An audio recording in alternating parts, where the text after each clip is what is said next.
Hello guys, welcome back to my channel. तो आज हमारा डे 46 हो गया और हमारा जो है क्राउड ऑपरेशन का जो है ये लास्ट वीडियो होने वाला है, क्योंकि इसमें जो आज हम कंट्रोलर को जो है अच्छे से जो कवर कर लेंगे। जितना जो हमारा बाकी था एडिट, अपडेट और डिलीट तीनों को अभी जो आज हम कंप्लीट कर देंगे। तो हमारा क्राउड ऑपरेशन का जो एक फ्लो होता है वो हमारा कंप्लीट हो जाएगा। तो इसके बाद जो मैं आपको जो एपीआई भी बना के दिखाऊंगा कि हमारा रेस्ट एपीआई कैसे काम करता है, कैसे क्रिएट करते हैं, उसको हम उसमें अंदर हम दाखिल होंगे। तो आज हमारा वीडियो में सिर्फ हम एडिट, अपडेट और डिलीट को कवर करने वाले हैं कि क्राउड ऑपरेशन में जब हम करते हैं तो हमने डाटा को फेच कर लिया, स्टोर भी करा लिया टेबल में। तो अब हमारा बाकी है उसको एडिट कैसे करेंगे, अपडेट कैसे करेंगे और उसको डिलीट कैसे करेंगे। तो इफ़ आप चैनल पे नए आए हैं तो सब्सक्राइब का बटन दबा दें, बेल आइकन को भी प्रेस कर दें ताकि हमारे डेली अपडेट्स जो है वो आपको मिलता है। तो अब हम चलते हैं स्क्रीन की तरफ और अच्छे से देखते हैं। ये क्राउड ऑपरेशन क्योंकि इम्पोर्टेंट है, इसलिए इसको थोड़ा आप जो फोकस के साथ देखना है। इसको सीख लिए तो समझिए हमारा जो है 80% बैकएंड कंप्लीट हो जाता है। तो चलते हैं स्क्रीन की तरफ।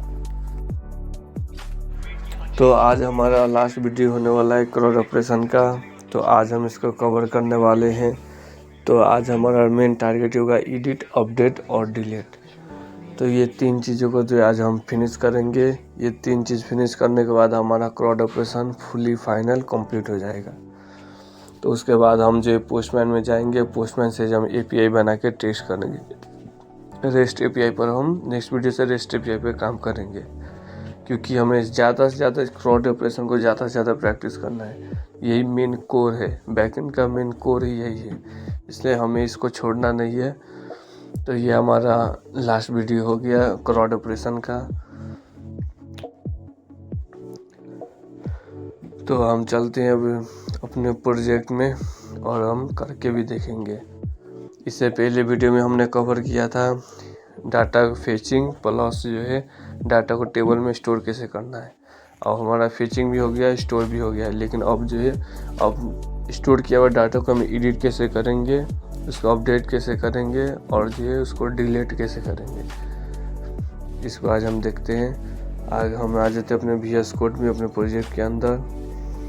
सबसे पहले तो हम जो अपने प्रोजेक्ट को रन कर लेते हैं, क्योंकि बिना रन किए हम जो अच्छे से देख नहीं सकते, इसलिए पहले हम रन कर लेंगे प्रोजेक्ट को। और यहाँ से हम आ गए अपने प्रोजेक्ट के अंदर। तो हमारा टेबल कहाँ था? हमारा टेबल था users/users URL पर। तो हमने वो URL खोल दिया। तो सबसे पहले तो हम तो यहाँ बटन रखने वाले हैं, शो बटन, एडिट बटन और डिलीट बटन। 3 बटन हमें चाहिए। तो हम चलते हैं अपने टेबल वाले कोड में, यानी index.build.php में। और यहाँ से हम जो है एक एक्शन बोल के एक जो टीएच हम ऐड कर देंगे, टेबल हेडिंग जिसको बोलते हैं।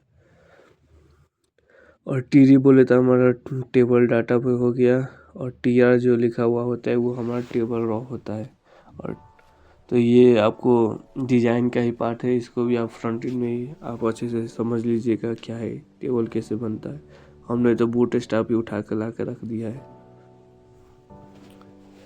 तो पहले हम एक शो बटन ऐड करेंगे, फिर उसके बाद एडिट बटन होगा, फिर जो है हमारा डिलीट बटन होगा।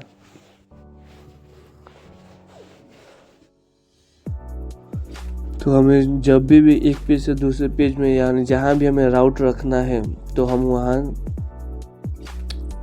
एंकर टैग यूज करेंगे, क्योंकि एंकर टैग से हम एक पेज से दूसरे पेज पर हम रीडायरेक्ट हो सकते हैं। इसलिए हम जो ज़्यादा से ज़्यादा तो हम एंकर टैग यूज कर देंगे।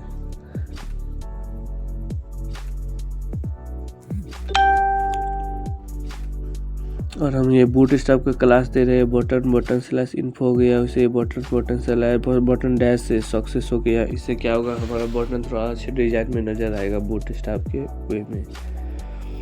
और जब हम जो यहाँ राउट हम रख रहे हैं, तो राउट में आप एक चीज़ नोटिस करिएगा, ये जो क्या है एक पार्टिकुलर के लिए है, यानी एक सिंगल जो है हम जो है डाटा के लिए हम इसको एडिट करने वाले हैं, शो करना, डिलीट करना। इसलिए हमें क्या करना होगा, पैरामीटर पास करना होगा।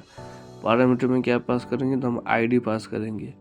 इस यूजर का आईडी क्या है, यानी वही आईडी अनुसार जो है सबका डाटा शो भी होगा, एडिट भी होगा, प्लस डिलीट भी होगा। इसलिए हम सबका जो आईडी पैरामीटर के थ्रू पास करेंगे।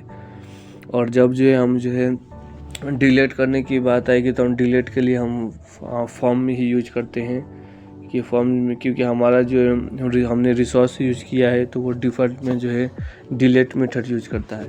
तो डिलीट मेथड को दिखाने के लिए हम जो है फॉर्म में जो है फॉर्म को ओपन करके उसमें जो फॉर्म के अंदर हम मेथड डिलीट रख के उसके बाद जब हम बटन हिट करते हैं तो हमारा डिलीट का अच्छे से हिट होता है। इसलिए डिलीट का काम हम फॉर्म के अंदर करेंगे। और जो इसमें ऑन क्लिक बोल के एट्रीब्यूट आता है, उसको रखने से क्या होगा कि आपसे एक क्वेश्चन पूछेगा, आपसे वो कुछ भी क्वेश्चन इसमें रख सकते हैं कि जब मैं इस बटन को क्लिक करता हूँ हमारा कैसा एक्शन परफॉर्म होना है। ऑन क्लिक में वो हम रखते हैं। तो जैसे कि मैंने सिंपली रख दिया कि मुझे रिटर्न एक कन्फर्म मैसेज दे कि क्या आप श्योर है इसको डिलीट करने के लिए। तो इस तरह जो है मैंने एक ऑन क्लिक पर एक फंक्शन रख दिया। तो अब हम आके यहाँ देखेंगे तो हमारा जो ऐसा कुछ शो हो रहा है।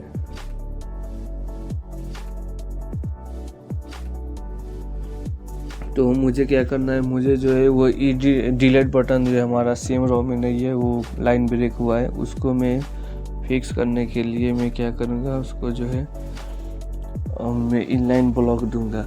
और एक चीज़ यहाँ नोटिस करिएगा, हमारे से ज़्यादा करके प्रॉब्लम यही पे होता है डिजाइनिंग के थ्रू, कि जब हम डिजाइनिंग करते हैं तो हम जो है जिस चीज़ पे उसी पे जो हम जो है स्टाइल यूज कर देते हैं, जिसके कारण से हमारा काम नहीं होता। जैसे कि मैंने जो है यहाँ डिलीट को मुझे सेम लाइन में करना है, लेकिन मैंने क्या किया, बटन के अंदर ही मैंने क्या रख दिया, डिस्प्ले इनलाइन ब्लॉक बोल के। तो वो तो बटन पे अप्लाई होगा, तो वो तो काम करेगा नहीं। मैंने डिस्प्ले फ्लेक्स भी आपको करके दिखाया कि डिस्प्ले फ्लेक्स भी काम नहीं कर रहा। क्यों नहीं कर रहा, क्योंकि हम ऑलरेडी बटन पे है, लेकिन हमें बटन के अंदर तो करना ही नहीं है। हमें क्या उसको करना होगा, तो हमें ये स्टाइल को उठा के जो है हमें रखना होगा फॉर्म के अंदर। तो पहले तो मैं बटन को डेंजर कर देता हूँ ताकि हमारा रेड कलर का शो होने लगे। और सिर्फ जो ये स्टाइल जो है देख सकते हैं, मैंने जो बटन के अंदर अभी रखा हूँ। या ऑन क्लिक हमारा हो गया, जब कोई क्लिक करेगा तो वो आपसे क्वेश्चन आस्क करेगा, तो सिर्फ जो रेड नज़र आएगा, लेकिन अभी भी जो है लाइन ब्रेक हो रहा है। तो मैं क्या करूँगा, ये स्टाइल को मैं यहाँ से हटाऊँगा और ये स्टाइल को जो मैं फॉर्म के अंदर रखूँगा। जहाँ से हमारा फॉर्म स्टार्ट हुआ उसी फॉर्म पे, तो अब जाके हमारा डिज़ाइन भी मिल जाएगा। तो ये देख सकते हैं हमारा डिलीट बटन भी जो है सेम रो में आ गया। तो इसे जो है हमें, तो इसीलिए मैंने पहले भी आपको कहा था कि थोड़ा जो है आपको जो है बेसिक CSS का नॉलेज होना पड़ा। चाहे बैकएंड क्यों ना कर रहे हो, लेकिन आपको थोड़ा जो है CSS का नॉलेज चाहिए। इफ़ आपका काम सिर्फ API बनाना है तो तब तो आपको कोई स्टाइल की ज़रूरत नहीं पड़ेगी। लेकिन इफ़ आप जो है थोड़ा फॉर्म्स हम भी बना देते हैं, वो बनाना पड़ गया, या डैशबोर्ड को भी डिज़ाइन आपको करना पड़ गया, तो थोड़ा वहाँ आपको CSS चाहिए। क्योंकि हम डैशबोर्ड के लिए ज़्यादा करके तो हम टेम्पलेट यूज करते हैं, लेकिन जब टेम्पलेट को मॉडिफाई करने की बात आती है तो उस वक्त हमें स्टाइल की ज़रूरत पड़ती है। तो अब हम यहाँ से जो है एक बटन रख देते हैं कि ये हमारा शो बटन हो। शो के जब अंदर जाएंगे तो वहाँ से हम उस बटन पे क्लिक करेंगे तो हमें यूज़र लिस्ट पे पुगा देगा। तो पहले शो का काम करेंगे। और हमें शो में क्या होता है, हमारा सिंगल जो है हमने जो है यूज़र को जो आईडी पास किया, यानी एक बार जिसको हम शो करेंगे सिर्फ उसी का हमें डिटेल शो करना है, बाकी सबका हमें शो ही नहीं करना है। इसलिए हमने क्या किया, आईडी का मैच करा के उसके बाद जो हमने जो सिर्फ जो है एक डाटा को फेच किया है। तो यहाँ से हमें फॉर ईच को तो हमें काम ही नहीं पड़ेगी, क्योंकि हम जो है यूज कर रहे हैं हमें पास, क्योंकि हमारे से सिर्फ जो है एक ही हम डाटा फेच कर रहे हैं, तो इसलिए हमें नॉर्मली जो है जिसका डाटा जो है टेबल में उसी को हमें सिर्फ फेच करना है। तो मैं यहाँ आपको हेडिंग में भी आपको लिख देता हूँ कि ये हमारा क्या हो गया, ये हमारा हो गया सिंगल यूजर का डाटा हो गया। यानी जिस यूजर के शो बटन पे क्लिक करने से उसी यूजर का जो है हमें डिटेल शो होगा। तो अब यहाँ एक एरर आएगा, क्योंकि अब जो है एक चीज़ नोटिस किए होंगे कि फोरेज तो हमारा ओपन है, लेकिन फोरेज को हमने क्लोजिंग जो है फोरेज का जो है हमने ओपन को तो डिलीट कर दिया, लेकिन इन फोरेज को हमने डिलीट नहीं किया, यानी रिमूव नहीं किया कोड से। तो इसलिए हमें जो एक एरर भी देखने को मिल जाएगा। ऐसा छोटा छोटा मिस्टेक आपसे भी होता रहेगा, तो इसको जो है आपको थोड़े जो देखते रहना है, करते रहना है। जब करते जाएंगे तो अपने आप जो आइडिया आते जाएगा। तो यहाँ से हम जो इन फोरेज को हटा देंगे, तो हमारा अब एरर फिक्स हो गया। तो अब हम जिस यूजर को देखेंगे उस यूजर का जो हमें डिटेल शो करा दे, जैसे नेम, ईमेल। अब और कुछ उसका डिटेल होता है तो वो भी हम शो करा सकते थे, लेकिन हम ये भी टेस्टिंग के लिए है, तो इसलिए हमें जो सिर्फ नाम और ईमेल ही शो कराया।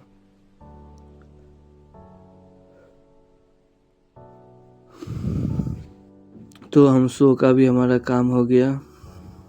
और हमने जो वेरिएबल शो के बटन में आप देख सकते हैं, हमने जो उसके अंदर वेरिएबल रखा था वो दो डबल क्वेश्चन मार्क का इक्वल टू हमने वहाँ डैश रखा था, कॉमा रखा था, इसीलिए क्योंकि इफ़ हमारा डाटा नहीं होता तो वो जो है नॉल शो करता है, यानी खाली ब्लैंक डाटा शो करेगा, एरर से सेफ रहेगा। अब हम आ जाते हैं एडिट में हम सबसे पहले तो हमारा राउट को जो है हमें चेंज करना होगा, क्योंकि हमें ये इसी सेम पेज से जो हमें अपडेट भी करना है प्लस स्टोर भी करना है। तो कुछ भी आपको करने की ज़्यादा ज़रूरत नहीं है, सिर्फ जो है एक हमें कंडीशन लगाना है। सिर्फ एक कंडीशन सिर्फ जो हमें जो एक कंडीशन लगाने से जो है हमारा ये इशू फिक्स हो जाएगा।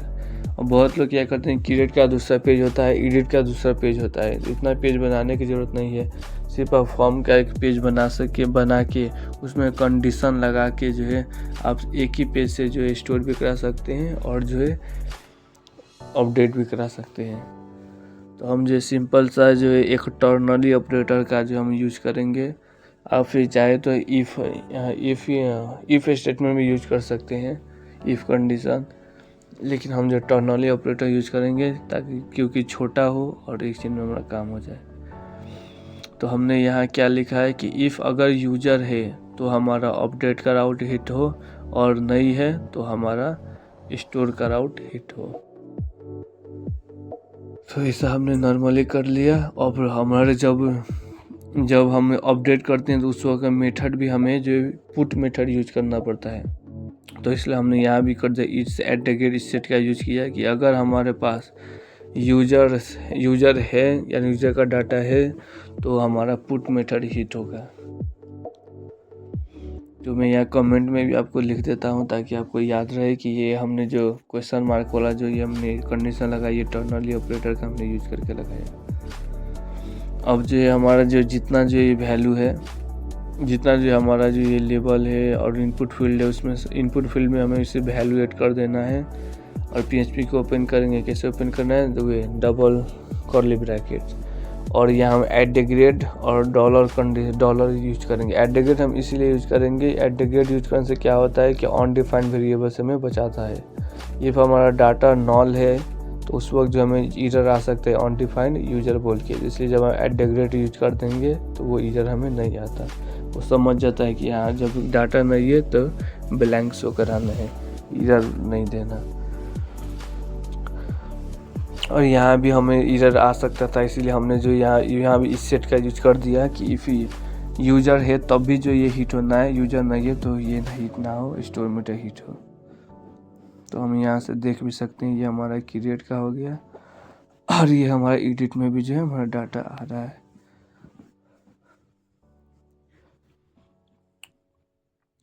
अब जो हम जो एक दो एडिट भी करके देख रहे हैं, जैसे कि ये हमारा हो गया आजम, और ये हमारा नेम ये है, ईमेल ये है, पासवर्ड हम चेंज करते हैं।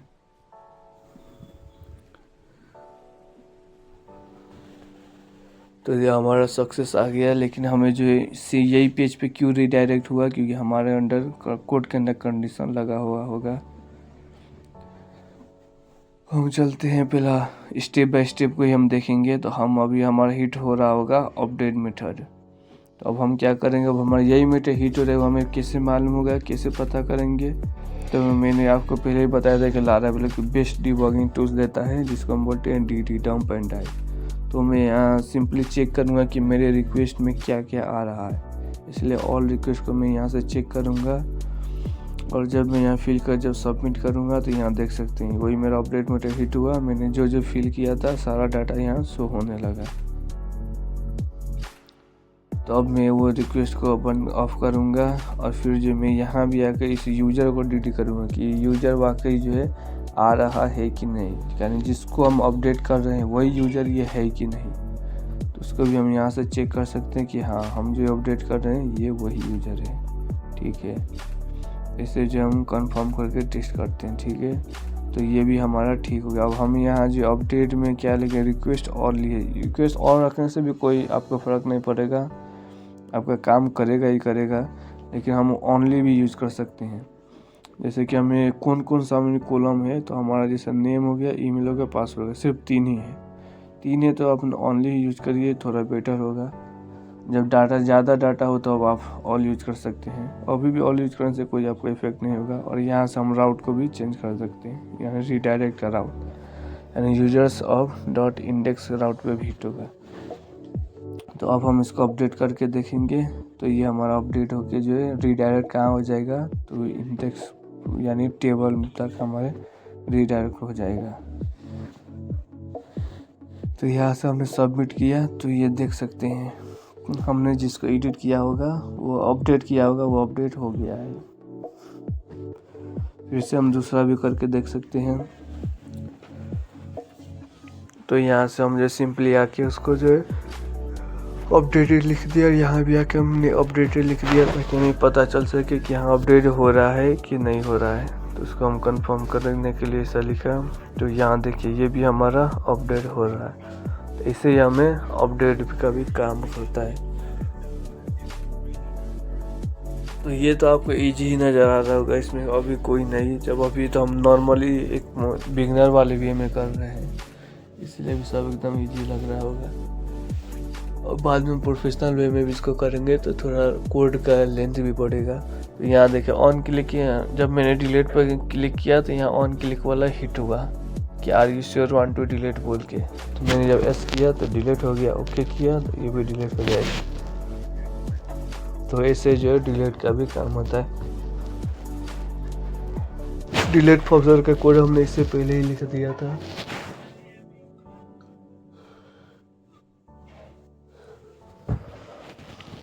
तो हम जो इसको टेबल में भी आकर आपको कंफर्म करके दिखाएं कि हाँ, हम जो जो यहाँ काम कर रहे हैं वो चेंजेस जो डाटाबेस में हो रहा है कि नहीं। जितना भी डाटा में अपडेट हो रहा है या डिलीट हो रहा है वो कहाँ से हो रहा है, डाटाबेस के अंदर से हो रहा है, टेबल में से हो रहा है। तो वो हम इस टेबल को देखेंगे कि हमारा टेबल में अभी कितना डाटा है, और डिलीट करके भी चेक करेंगे कि हमारा डाटा सच में टेबल से डिलीट हो रहा है कि नहीं। तो हमारा डाटाबेस का नाम क्या है, new_YouTube। तो हम चलते हैं डाटाबेस को अपने ओपन कर लेते हैं। तो यहाँ से हमने अपना new_YouTube का डाटाबेस को हमने ओपन कर लिया। अब इसके अंदर हमें टेबल में कौन सा टेबल चेक करना है, यूजर्स टेबल। तो यहाँ देख सकते हैं 3 डाटा होना चाहिए, क्योंकि हमारा फ्रंट एंड में भी 3 शो हो रहा था। तो यहाँ भी देखिए हमें 3 डाटा ही शो हो रहा है, ठीक है, यहाँ भी 3 है। तो अब हम एक और डिलीट कर देते हैं। तो अभी हमारे पास 2 डाटा हो गया। तो यहाँ भी आके हम रिफ्रेश करेंगे, यहाँ भी हमारा 2 ही डाटा है, यानी ठीक है, सब कुछ परफेक्ट काम कर रहा है। तो आज तो ये हमारा क्रॉड ऑपरेशन भी यहाँ आके कंप्लीट हुआ। तो फाइनली हमारा क्रॉड ऑपरेशन भी कंप्लीट हो चुका है। लेकिन हमने जो अभी एकदम बिगनर वे में किया है, एकदम सिर्फ आपको समझाने के लिए हमने जो एकदम बच्चा जैसा जो कोड किया है। लेकिन अब जो हम इसमें थोड़ा एसिड कंडीशन भी लगाएंगे, प्लस जो ट्राई कैच भी यूज करेंगे, क्योंकि जितना भी आप कंपनी में यूज करेंगे सारा ट्राई कैच की आपको यूज करना है, और उसके बाद पोस्टमैन में API बना के टेस्ट करेंगे। तो इस वीडियो में इतना ही और मिलते हैं नेक्स्ट वीडियो में, तो बने रहिए हमारे साथ।